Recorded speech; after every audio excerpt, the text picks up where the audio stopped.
kamigla! Oray manggagawa! Huwag mapagpalaya!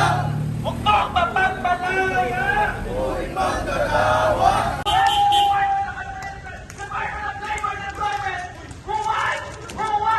Kayo ay mga dole ng mga kapitalista!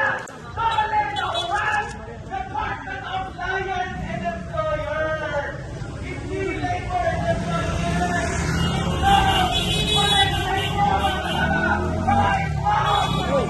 Mga kasama!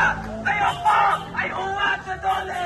Mga sinungaling! Uwan! Putang ino!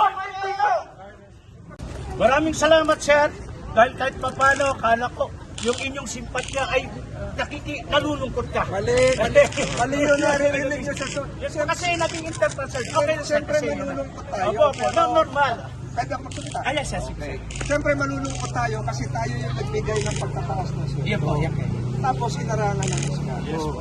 Diba? Pero ngayon, dahil nasa Estado, bilang abogado, pinadala ko rin yung mga abogado natin doon para labanan. Student. Lino ngayon sa Pasig. Wala ako sa Pasig ngayon eh. Dahil utalit ka ata, kakaharapin ko naman yung manggagawa ngayon ng electric cooperative. Alas 10 ngayon. Yung pinaglalaban nila, siguro pareho din sa pinaglalaban ninyo. Ayaw naman sila bigyan ng karapatan. Ang iba, nagbumuo ng union. Hindi tayo papayag.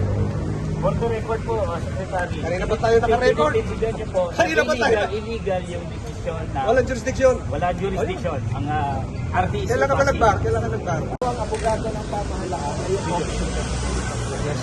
Kung maaga kayo nakinig sa radyo kanina, sir. Si Atty. Dr. Yes, Philip, sir. mura ng Kanyero, kung maaga kayo nakinig sa radyo kanina, tinanong ako. Ang sabi ko, ang dapat magpaliwanag dito ay yung judge.